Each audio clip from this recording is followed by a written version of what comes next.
The following thoughts, opinions, stories, and expressions are meant for those who will appreciate them. If you don't, we hope you keep an open soul to encounter another here on 34 Questions. Peace. 3, 2, 1. What's going on, folks? Welcome to 34 Questions. I'm your host, 34, and tonight I have a very special guest. Ifeanyi Ogbo is in the building. How you doing tonight, Ifeanyi? I'm awesome, man. So pleased to be here, John. It's a pleasure. Thank you so much for having me. Absolutely, man. And I want to thank you again for the folks out there who don't know. It sounds like it's like about 3 a.m. where Ifeanyi is. So Yep. not a lot of folks are going to stay up till 3 a.m. to do an interview. So I definitely appreciate your time and willingness to come on and share your story. Thank you so much for having me. For sure. For the folks out there who are unfamiliar with the flow of the show, we do some intro questions, some warm-up questions just to set the tone. After that, we'll do a couple games just to break the ice. And then after the games, we'll jump into the Wheel of Fate, where we spin the wheel, whichever number it lands on, that will guide the conversation. And then after that, we will finish out with some closeout questions. Sound good to you, Ifeanyi? Yeah, perfect. All right, man. Well, my very first question for you is, how have you been? You've been doing great. You've been doing well. How you been lately, man? Lately, the past couple of days have actually been good. I've been good. I've been in high spirits. Just, looking at the bright side of life really has helped. Yeah. So, it does. So I've been good, really. For sure. I'm glad to hear. Where I am curious, where exactly are you? If you're gonna say a city, like which city are you at right now? Okay, I'm in Abuja, Nigeria. Abuja is the capital city of Nigeria. That's in West Africa. And that's where I'm physically at. Are you like born and raised there, or did you move out there? I was born in Nigeria, lived here all my life. I gotcha. Any like plans of moving, or this is like that's where you're from and that's where you want to live the rest of your life at? Definitely.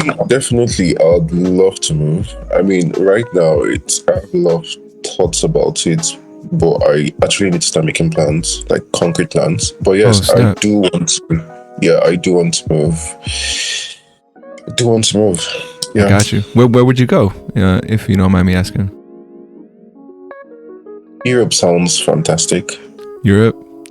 Europe as a whole, yeah. For sure. I haven't been myself, but so it still has that allure for me, like it does. Yeah. For sure. It does. I mean, it's especially Western Europe and the northern part of Europe. It sounds like a fantastic place. I also love New Zealand. I think everybody loves New Zealand. Really? Yeah. I hear a lot of great things too. Like, everybody wants to move to New Zealand. Yeah. No, for sure. Because they're so, and I don't know if I'm right. I feel like they have this reputation for being neutral and like just being their own thing, aside from the whole world, and I hear it's very green. If you love nature, you're gonna love it out in New Zealand. But yeah, no, I hear you. I remember I was working a job, and then they're like, "Oh, we're from New Zealand," and then we talked about it a little bit, and they're like, if you, it's hard to move out there though. Like I guess they got some rules on immigration. Yeah.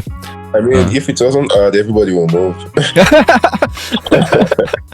So they have to like put in some barriers to make it not as easy. Yeah. Mm-hmm. I hear you, man. My second question for you is, what would you like the audience to know about you?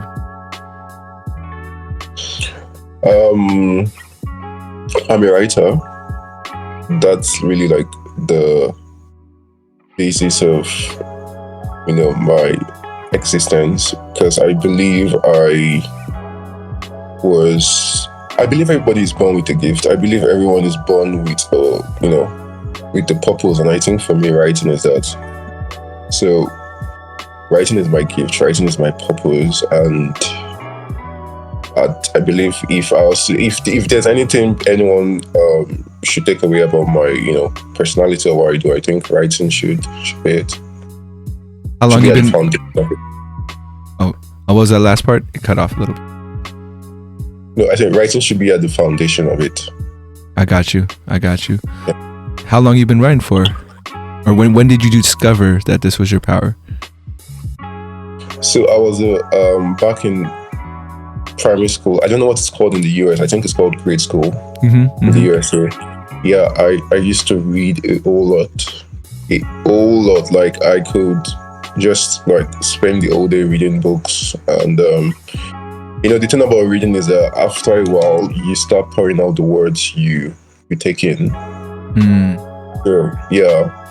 So that's how it actually began. I was always reading. I was an avid reader. I still am an avid reader, but I can't compare the way I read now to the way I read back then. Back then it was like literally every hour of the day. So after a while I just started expressing myself, I read and then I write, so it was like take in and then pour out. I got you. What was like what series of books that kind of drew you in and made you go like, oh, I need to be reading more? Is there any kind of particular story or author that kind of inspired that in you? Stephen King. Yeah, Stephen King.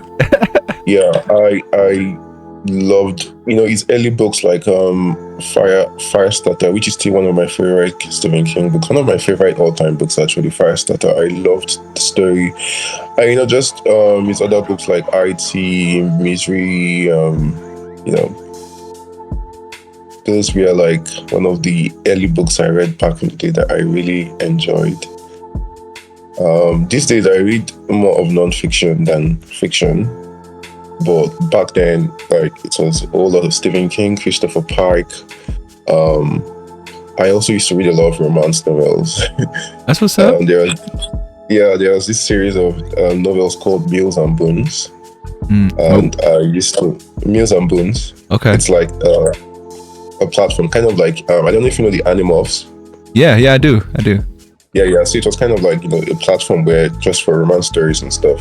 So I used to read that, and it was just really a whole potpourri of different kind of books, African-based stories, the Addy Boys, just a mix of different stuff, really. For sure. I mean, do you think that like kids these days are into reading as much? Because I grew up and I remember my parents giving me like, oh, you can't watch TV today, you're gonna have to do something else, and okay, I'll read some books. And I think that back then they forced me to do it, and I didn't really understand like what value I'd get out of it. But now I realize as I get older, like I don't read books as much, but if I find a really interesting story, then I can read. I still have that want to dig into it. Yeah, exactly. So now these days, I don't think kids have that. Like, would you agree or disagree? I think to a large extent you're right. Yes, I gotcha. There are kids who still read, but it's nothing compared to the way it used to be. Yeah, I mean, I think a lot of the reading kids do now are through technology, right? If it's on their laptop or on their phone. But yeah, no, it's just a trip to see how time changes, right? And we're seeing it happen. But it's also a good way where like we have ebooks or like books that are more available, because instead of paperbacks, it's all just digital. Give and take. Actually, there are more options. Because when I was a child, there were I didn't have access to ebooks. I didn't even have access to a phone. So there are just paperbacks. But today there are ebooks, Kindle, and the rest. So it opens more avenue for reading, really. So it's in a way it's a blessing. It's a blessing. I just feel like I feel like even for kids, people might think kids don't like reading, but it all depends on the story. There are kids who might like to read mystery stories. There are kids who might like to read thrillers or something supernatural. So it's all about finding a genre they like. Because I mean, not every book has universal acclaim. We all have our individual preferences. We all have what we like. We all have what gets us, what makes us, what makes our imagination come alive. So I feel also some part of the ways we can actually solve that is trying to find or trying to understand your child or your niece, your nephew, and all that, and then find a book in a genre that they enjoy and make them read it. I got you. Yeah, you actually made me just realize something for myself. When I was a kid, I think my favorite kind of books were biographies and like learning about people's lives. And lo and behold, I've made a podcast that is about learning about people's lives. So it oh my god, that's profound, because there's a line of, you can see it's similar really. No, for sure, so man. I think you're just preparing yourself for this platform. And I think as people get older, we start seeing those lines or those connections from our childhood to who we are as adults. Do you mind me asking how old you are? If not, you don't have to answer if you don't want to. I will be 32 in 14 days. Wow, man, and that's such a trip because I am 32 right now. I turned 32 a couple weeks ago, so we 1990 babies right now. We there. Yes, 1990, the beginning of the 90s. Yeah, man, what an era, and I miss it. I miss it so much. I mean, what an era, what a decade, what a time it was. I feel like we were in that perfect. We experienced the internet's bloom, but we also knew what it was like to go outside and play and do all the things that some kids today will never experience. We kind of like experience both worlds. We experience like the emergence of the internet, but we also experience how life used to be before then. So we are like an interesting tribe, interesting generation. No, we are, man. And I don't know if you know too much about how millennials, like I guess that's our generation, right? How they're viewed here in the States, but they tell us we're the most lazy people and we can't get our things together. So I hope it's a different narrative of where you're from. But yeah, out here we get a bad rap. Millennials do. Actually, it's not really. It's not. In fact, it's crazy because our the president of Nigeria, called the youths of the country lazy. It's insane that a president should say that. But see, the narrative across it's not really, it's not different because the president is also a boomer, so he has a typical boomer mindset. I gotcha. But yeah, we'll dive more into it. I wanted to ask you, what is the biggest misconception about you? Something where when people first meet you, they'll think one thing, but then later on they're like, oh, you're not what I thought you were. What would you say is the biggest misconception for you? So I think most times when I meet people, I read their energy. I might not come across as just extroverted, or let me just put it this way: most people think I'm quiet. Yeah, I can be quiet, but I wouldn't describe myself as quiet. I mean, I have my quiet moments, but I wouldn't describe myself as quiet. So when I meet you, there are actually times I've met people and there is an instant connection and we just go off it like we've been friends for 20 years. But also there are times I meet people and it's a silent build up. I read off their energy. I just observe, and then from my observations I open up. So sometimes I'm misunderstood as being very quiet or standoffish, but that's not true. I'm just opening up slowly. You get, if that makes any sense. No, man, I am the same exact way, I would say.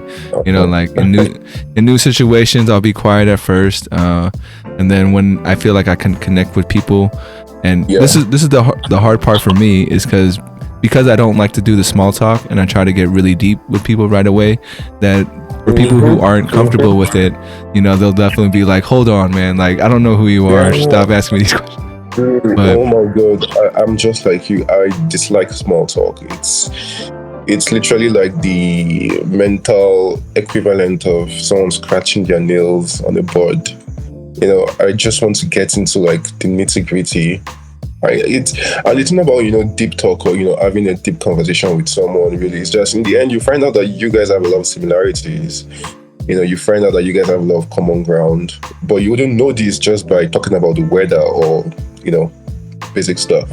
That is true. Yeah, man, it's a trip, and like I think what's been great for me is having this podcast. Like it attracts people like yourself, like, oh wait, this guy's talking about this stuff, I want to come on and talk about it too. And that's made my anxiety a little less, because before I was trying to find that outlet in the wrong places, basically, and now I have a avenue where it flows freely, just because we're on the same page about it. My third question for you in the warm-up is, if I were to do something in your honor, a way to express the energy you possess, what could I do?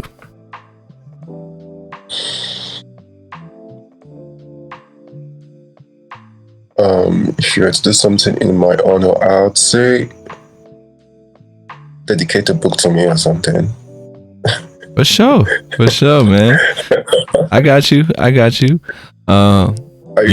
feel like, so like, how there are love languages and stuff. Mm-hmm. For me, like words are like really powerful. Words are everything. So there are two ways to go about it.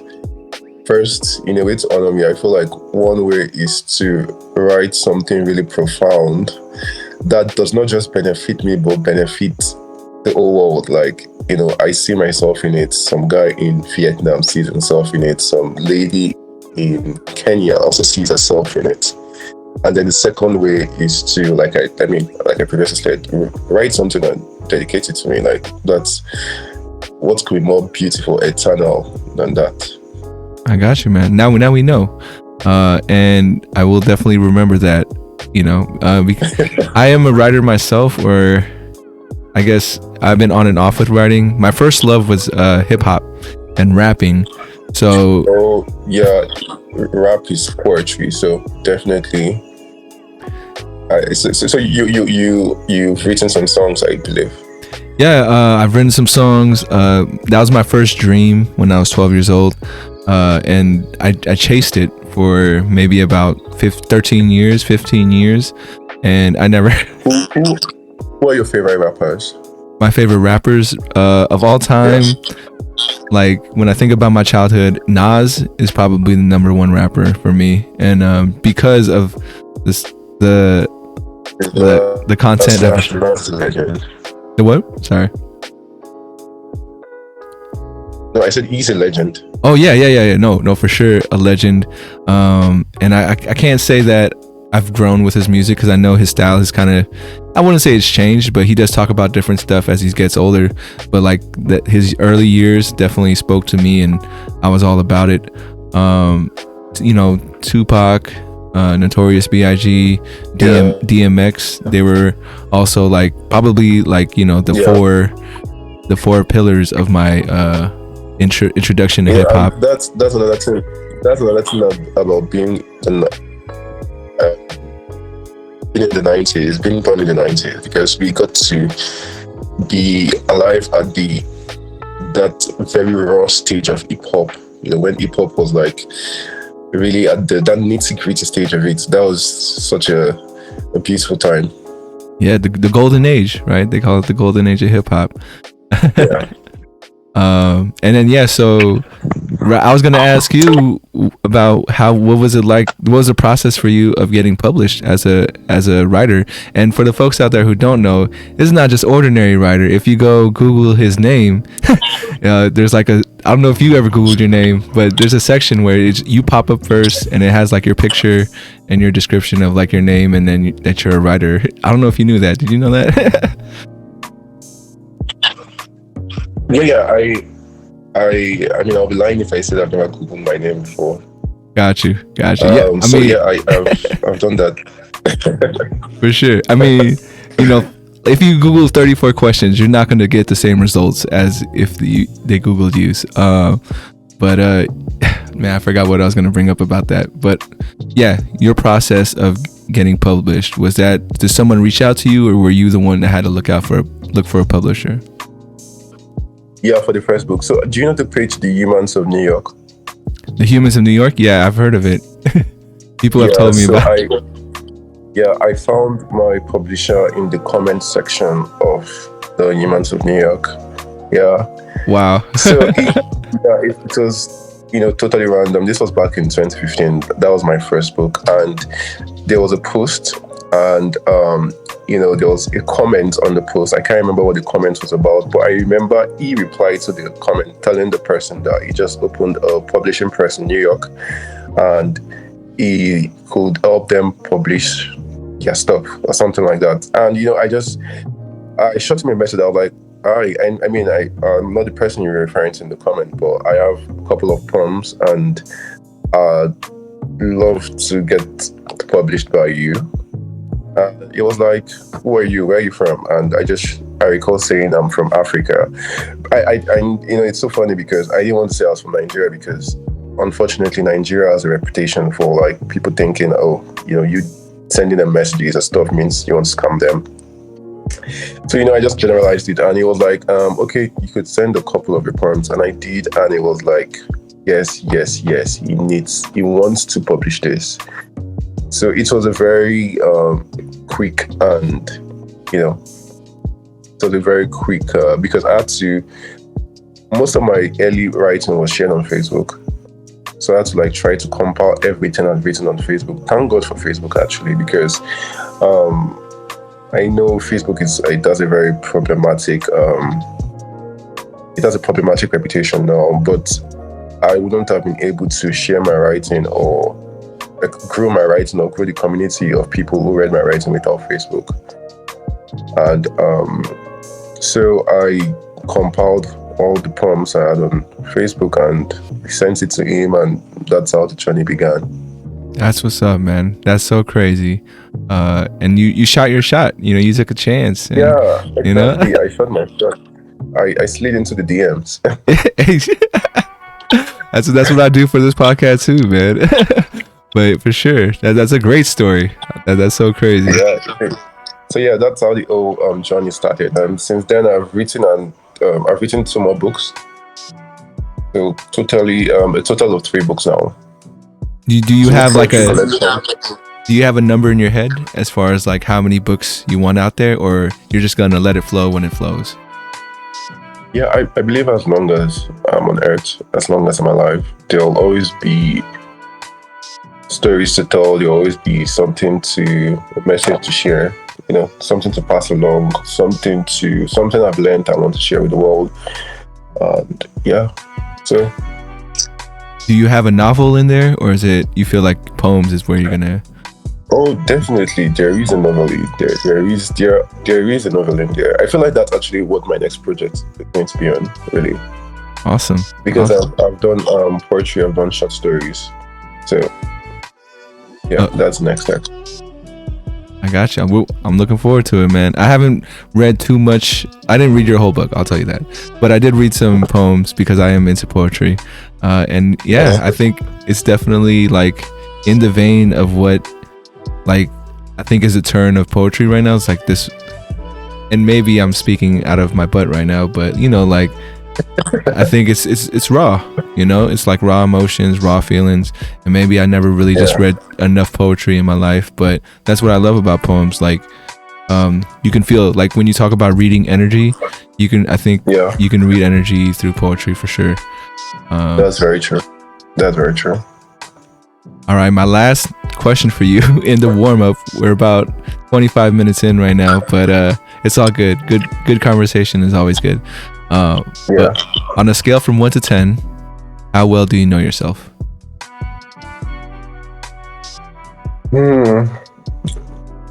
I'll say I'm always learning new things about myself.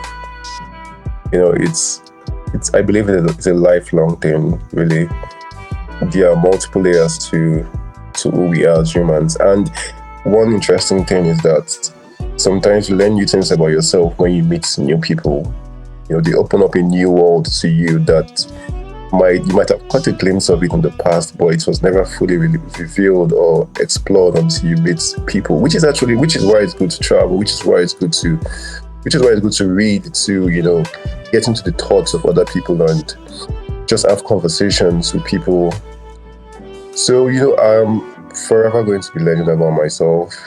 It's a lifelong thing. Would you give yourself a 7 then, or nothing different? Maybe 7.5. I got you. I would say that's like the most like heard answer that I've heard, 7.5, because people don't want to go too high or too low, but it's that sweet spot of like I'm still learning stuff about myself, Yeah. And then a little follow-up is, what would you say is your favorite thing about your personality? I love how I always want to, look at the bright side of things.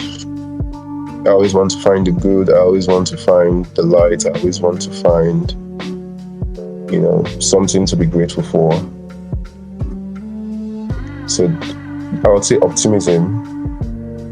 I'm an unrepentant optimist. Would you say you were always an optimist, or was that something you kind of learned through your growth? I learned through my growth. I think when I was much younger, I was definitely not an optimist. So it's something I had to learn through experiences. I had to learn through, reading, through,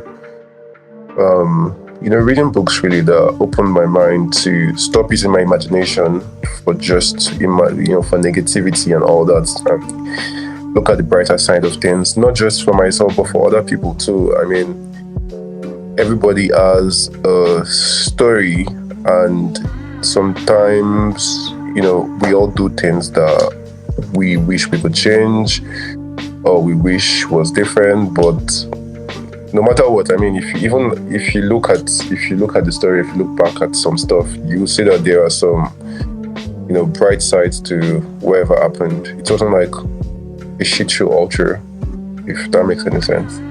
Yeah, for sure. We are about to move on to the icebreaker portion of the show. But before we get there, I want to remind the folks, if you're enjoying the conversation, enjoying the content, please like and subscribe and share. I have to get through that part. All right, here we go. Icebreakers. This first one is a true or false. I'm going to give you a statement, and you just let me know how you feel about it. This first one is people are ultimately good. True or false? True. Why true? Like, I believe at foundation, really, I feel like, a lot of bad things happen in the world, but ultimately we are good people.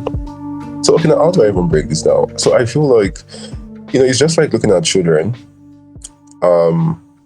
Children, before they get clouded by the sentiments of being different, or before they get to know, that person's from another tribe, that person's from another religion, that person's from another background or whatnot, there's a sense of uniformity. There's a sense of, he or she is my friend. To me, it doesn't matter if she's Muslim or if he is gay or if she's trans or whatever. Those kind of things really do not matter to children. And I feel like that innocence at the core is who we are before we got clouded by fear, by doubt, by the ego and all that. So ultimately, at our core, we are good people. I mean, we are all flawed, undoubtedly, but we are at the core of who we are good. I gotcha. You talked about reading energies earlier. So for you, as you've gotten older, has there been any change? like one of my questions for in the podcast is that, is it harder to make friends as a kid, or is it harder to make friends as an adult?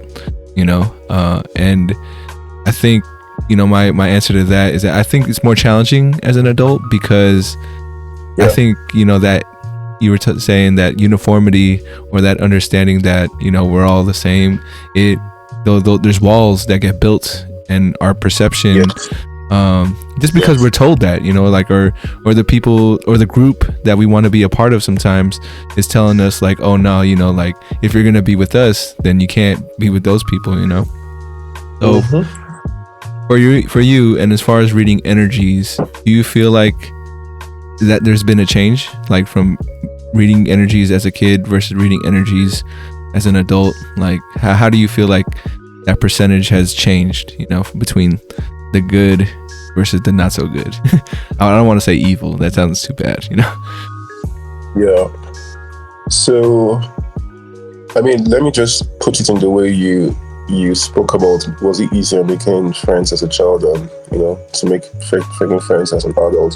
So yeah, it's definitely not as easy as back when it was a child, because you know, it's also complex, because even if you come into a friendship with the heart of a child, it doesn't mean the other person is also coming into the friendship with the heart of a child. And it's understandable, because we've had our experiences, we've had our stories, we've gone through a lot, really. We are not the same people we were when we were 5 years old. Yeah, but I feel like if you look at it from the angle of knowing that, see, we've all had bad times, we've all had times we were broken, and trying to see ourselves from that place. You know, we all want to be accepted, we all want to be loved, and seeing ourselves through that light, it's for me, it makes it easy for me to connect with other people. So, you know, I don't see it as a barrier that, you know, we are grown, and we are grown, we've had experiences, we've had a lot of stuff, good, the bad, the ugly. But, you know, like I always say, the common ground, we can always find the common ground, the place where our shared humanity can be celebrated, the place where our love, our tears, our fears, and whatnot can be, you know, celebrated without judgment. So that's what I'm always aiming for. Like, you know, I'm always aiming to find that whenever I'm having a conversation with someone. I don't care about your story. I mean, I care about your story, but yeah, I don't care about your identity. I don't care about the core of your identity. I just want to find where do we have in common? You know, what can we break bread over? And, you know, we can proceed from there. I got you. Yeah, it's like almost in my mind, I started getting this image of like someone tuning a guitar, you know, like we're out of sync, but then when we're trying to find that common ground, it's just trying to get our energies fine-tuned into that place where it's the sweet spot, and, you know, we can get along. I got you.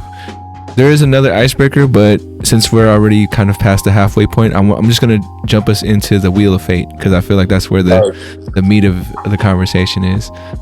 So that's cool. Here we go. I'm gonna give it a spin. You could kind of see it at the bottom. It might not be great quality, but it'll be better quality in the final product. Here we go. All right, cool. And just as a reminder, if any question is too deep or like something you don't want to talk about, feel free to pass.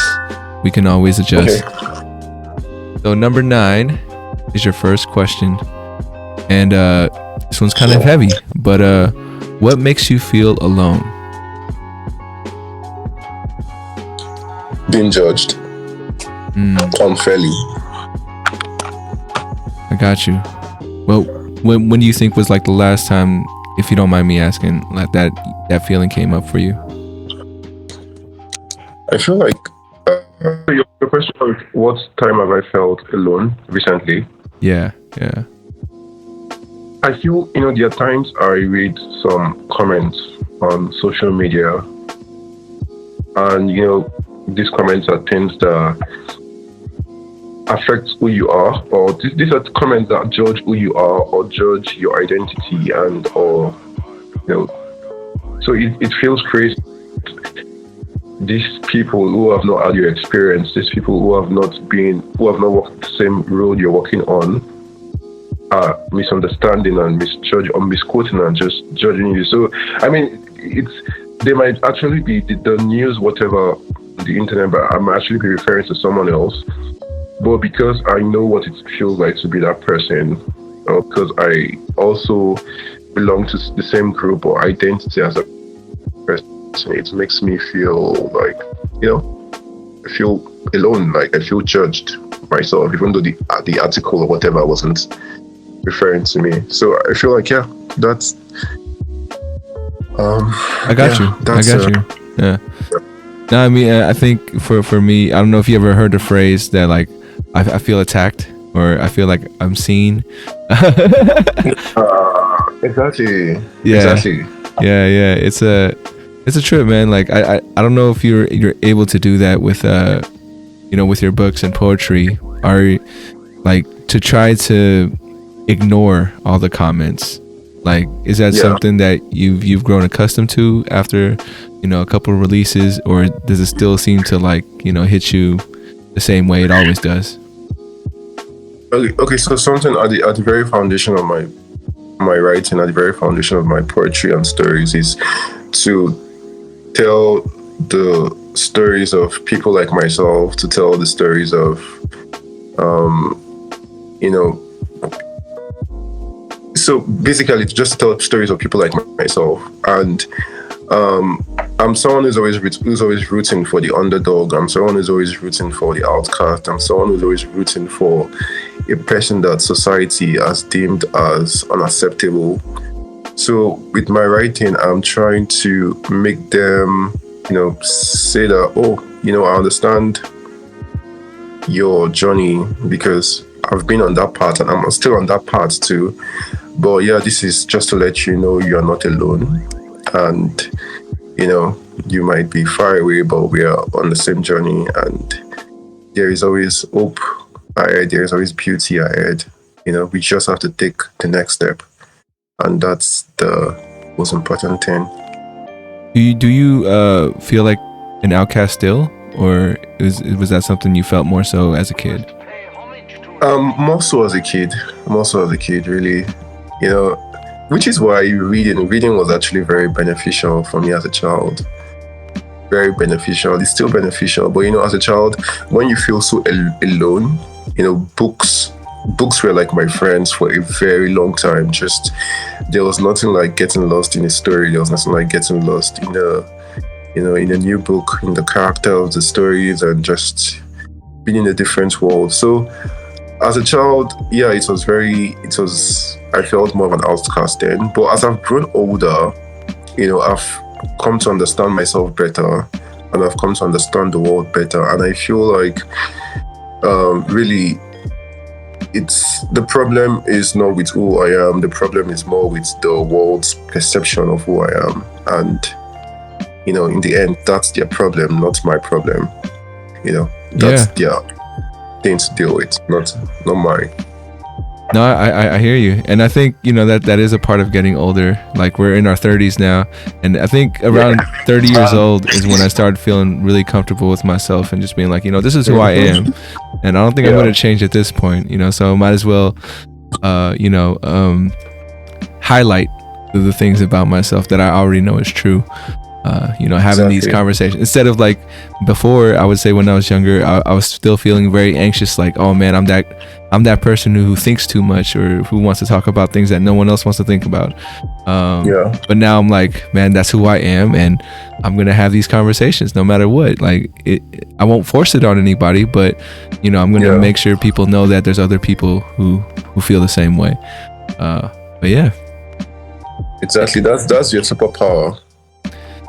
I think I'm still trying to figure it out, man. Like, what my superpower is. I think. No, but I actually think that's it, really. For sure. I feel like your curiosity about people, your curiosity about life, your curiosity about answers, that is your superpower, and it's beautiful because it will make you constantly evolve. Because you're always asking questions, and questions will always set you free. So, for you, the answer is not just one thing. The answer will always change because you're always asking questions. Damn. And yeah, and that's what opens you to a whole new world. I got you. I mean, yeah. I definitely have, like you said, we're flawed. So the perception I have of myself I still think is flawed, but it definitely helps to hear it from other people. It's funny to me that, like, I think a lot of people in my life that have known me since I was a kid, I always get like, oh, you haven't changed. Like, you're the same person. They try to mean it as a compliment. And, I understand. But I don't know, man. Like, for me, I'm just like, damn, I really haven't changed. Or I think what it is that when I do meet friends from the past, or like, people who've known me in the past, I go back to that being that person that they knew, like, this is where you knew me as, so this is who I'm going to be with you. I'm not going to be like the adult that I was, or that I am. I think that's what it is. I'm trying to convince myself that that's what the truth is in that. But because I want to be changing, I want to be growing, and for people to tell me that I haven't changed or I haven't grown, I'm just like, damn, like that's what people think of me, and that's the perception that I need to let go of, Yeah, I feel you. All right, man. Gonna give the wheel another spin. Here we go. Okay. Number 23. Number 23 is. Now this one's a little hard for me to even ask, but well, if you were in that situation where you were like on life support, would you want to be the person to just pull the plug, or would you want your family to, like, keep you going even though you're in that situation?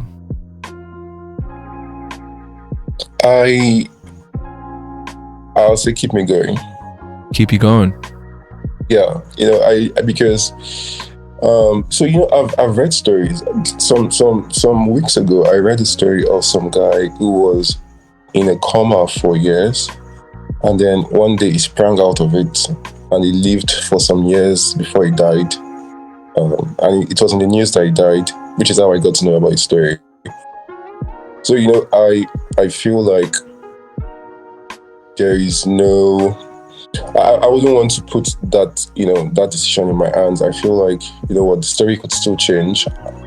I mean, it might be delusional, really, but, I'm a very hopeful person. I believe something could still happen. You just have to keep pushing, and you never know what could happen. So for me, it's all about being hopeful. It's all about being open to the idea of that, a change could still happen, which I admit could be delusional once again, but being delusional has actually opened doors in the past. So why not give it one more spin?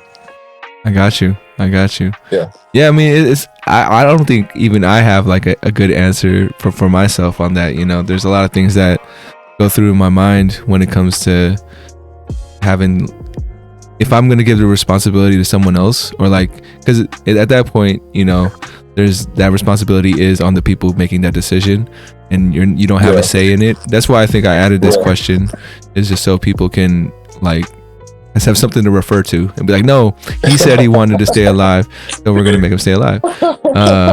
Which, I think in some situations, like, a lot of things happen within a family, right? Like, they get divided, they get, stressed, and it falls down upon them. For me, I don't know yet, man. I mean, I feel like in my mind right now, I would say you should pull the plug, and that makes me feel like I don't value life enough to be like, no, you should. I think it's like you said, it's a tricky question, really. Mm-hmm. And for some people, pulling the plug doesn't mean they don't value life enough. It's just I'm not really speaking for you, because I don't really know your particular reason, but I could see it from the angle of, well, you know what, I've enjoyed life, and I've seen things, I've done things, and it's time to go to the great beyond. And I wouldn't want to interfere with your, with your own living. You are still alive. I wouldn't want to interfere with your, your daily activities and stuff. So let me go and hopefully we see on the other side. So I guess that could be a way to look at it. Yeah. I mean, that's that hope. Like then I'd have the hope of seeing people on the other side, which I don't know, man. Like, let me just throw that out there. How do you feel about the other side? Like, what's it look like for you? I feel we always come back. I believe in reincarnation. I got you. There's a piece of me that feels that too. But tell me why reincarnation? Yeah. It's just what it is. I mean, if you look at nature, there are also actually real life evidences of reincarnation, like proven cases where children can still remember their past lives, and it matches records of people who once had those lives. So, I also have this belief that that's actually why we kind of like, during our early years, we can't remember some things because we still have like, should I say, a vague recollection of who we were before. But anyway, that's just too like, random. So, but I believe if you look at nature, if you look at the tree, the seed falls down, the seed grows into a tree, and after a while, tree dies, but the tree still has the seed. Like it's just, we come back really. I feel like this is not our first lifetime. This is not my first lifetime. I've been here before, and with each new lifetime, we get to learn the stories, or we get to learn the lessons we did not yet learn in our previous lifetime. We get to experience things we did not experience in our previous lifetime, and this helps us evolve. This helps our soul, our spirit evolve. Till we get to somewhere different, which is beyond my scope. I mean, yeah, we won't understand till we get there. But yeah, in a way, I do believe a similar thing. I don't know. Do you ever get deja vu or like strong, like, oh, I've been here before, I've done this before, and it's just that feeling? Yeah, it's so funny. I used to get that more when I was younger, when I was a child, but I don't get that as often now. And yeah, I used to, but it's just been a while. I had that deja vu feeling. No, I got you. I think there's actually a scientific explanation for it, which has nothing to do with the mystical or wherever. But it's I feel like there might be actually some metaphysical link to deja vu, or meeting someone on a feeling on this person before, or you've met them before. That kind of feeling. Yeah. Because I also believe that people we knew in our past lifetime, we still meet them this lifetime. Just they're in a different form than, just as we are in a different form than who we were in our previous lifetimes. I got you. Yeah, I think like my version of reincarnation, because I had deja vu a lot more as a kid as well, and I remember thinking, like, when I would catch it, I would tell myself, oh, move something or do something different so it won't be the same outcome. And I never know, but I feel like I'm making a change. I used to think that I grew up Catholic, so believing in heaven, believing in hell. And like, I used to think, okay, if I don't pass the test, if I'm not good enough for heaven, then I would just start all over back to 1990, being born in the Philippines. And like this is the time frame where my soul is meant to be. Like, was when I was younger. And so I just felt like, okay, if I didn't make it, I'd come back and just live the same life, hopefully making better choices, learning new lessons. But now I also think that, like, I'm super curious. I wish I knew who I was in a past life, if I was, a similar person, trying to, be about community, trying to bring people together.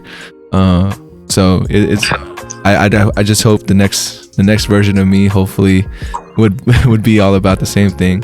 But who knows? Like, making this podcast and having it 1,000 years from now, maybe your next reiteration watches this podcast like, oh, that was me, I was on that pod. You know, we get super excited feeling like we're connected. But yeah, it is. I think that's actually one reason why sometimes we listen to music from, let's say, the 60s, or we read a book that was written thousands of years ago, and it resonates with our spirits. It resonates with us because it's like, oh wow, this is so real. We feel it, you know.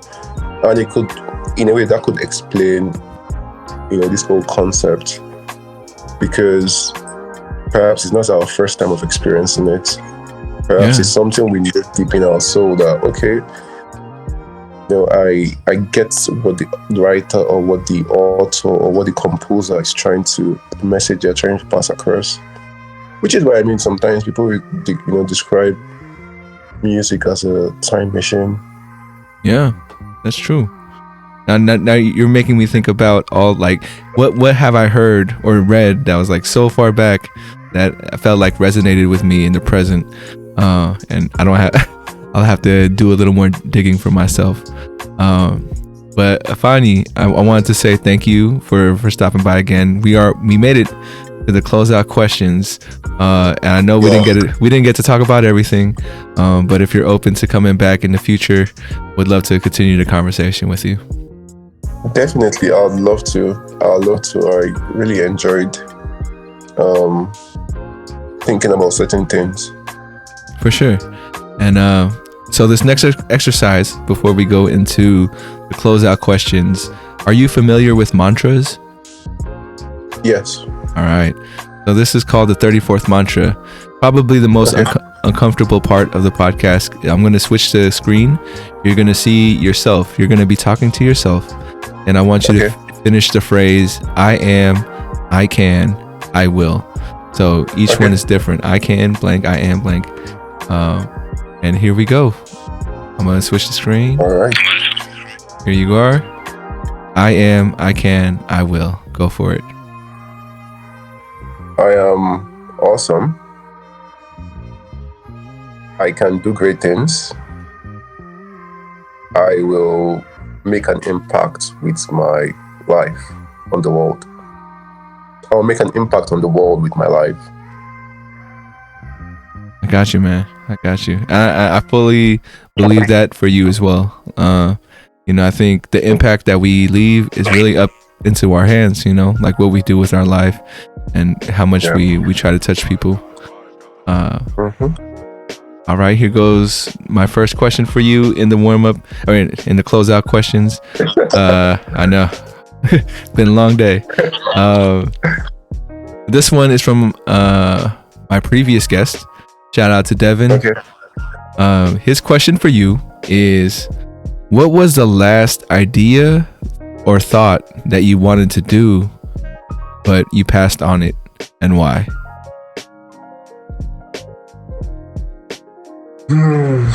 Well, there are actually a lot of ideas I've passed on.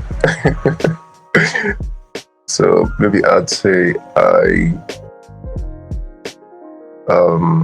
think I wanted to. The last idea, okay. Trying to think which of the ideas I should pick on. No problem. Okay, the last idea I wanted to pick on was, I mean, something based on work. You know, I was supposed to do some work stuff, and I got overwhelmed with it, really. And I was like, you know what? I'll pause and come back to it later. Yeah. Was it just because you didn't feel like you were ready for that idea, or you were like, you didn't want to spend your time on it at that time? So I felt like I needed to be in a different mind frame to address it, and I wasn't in the mind frame at the particular time. So, and I didn't want to force the mind frame to. So I just, you know what, I'll come back to this. And I got you. You don't want to force everything, you know? Yeah. Yeah. And then my next question is, what would you like to ask the next guest that comes on to 34 Questions? I'd love to ask them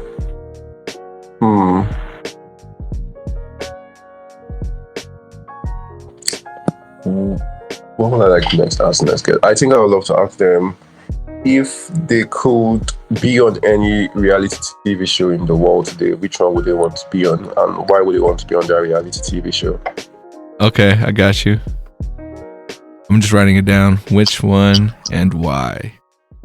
Yeah. Do you have an answer for that for yourself? American Idol. Yeah, are you a singer? Or? I mean, I'm currently watching that, so it's Okay. yeah, it's actually one of my favorite reality TV shows. For sure. I don't know if you ever heard of The Amazing Race, but I think that's Yeah. It's kind of like an adventure based reality TV show, yeah, right? Yeah, you have to like travel to different countries and do challenges. But I remember my college roommate was like, "Oh, we need to sign up for that." We never did, and I guess that's the idea that I passed on. But I still have hope, and I'm still optimistic that maybe one day I'll be able to be on one of the game shows. It's a thing. I feel like everyone should actually, try it. Something else, really. One reality TV show. And the good thing is that there are so many reality TV shows. There are some for adventure, for singing, for fashion. Think of, and if there's not something you feel, you can always create one. Yeah. We are the creators, and we should be able to create stuff for ourselves and people who like the same things. Exactly. All right, man. And then my last question for you, the question that ties everything together. You got 100, 200, 300 years from now, your descendants are watching this video. What would you like to tell them? I saw a quote some days ago that was really impactful. It kind of like gave me a mind shift, and it's very similar to what you're saying now, and it was just simply, we are the future ancestors, and I would want my descendants to know that they are the future ancestors.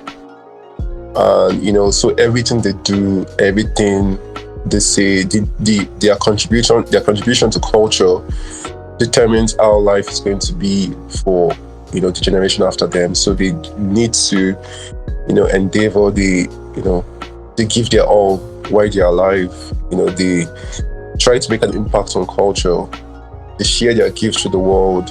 They go out there and meet people and learn things and understand things, and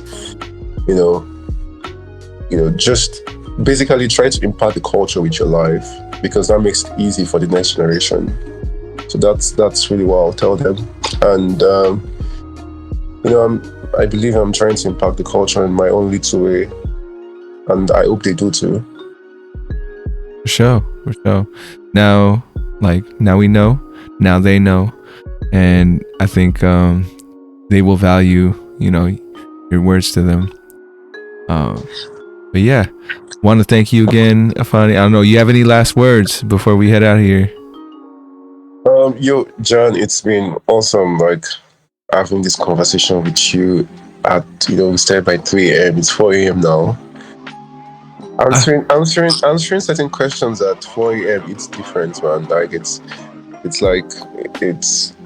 pretty cool. But yeah, thank you so much for this platform. I think what you're doing is really interesting, and it's kind of like a Humans of New York thing, really, but it's on the podcast level, which is like really, really cool. And I hope to see you on an even bigger platform someday. Hey man, if I ever get to that point where I'm on stage and I have people watching, I'm definitely going to be re-inviting everybody back, just to catch up. Like if that happens in 5 years, I want to see where you're at in 5 years too. We'll, like we say, we're optimistic, we're hopeful. Maybe that's the curse of millennials or whatever, but we were proud to be who we are. I want to thank you again. I'm always super grateful, for any guests to come on and just share their story. I know it's not easy. So yeah, man, from the bottom of my heart, thank you again. Thank you so much, man. Thank you. For sure. And for the folks out there, thank you as well. If you were listening on Spotify, Apple Podcasts, wherever you listening or watching, if you're on YouTube, I want to appreciate your time as well.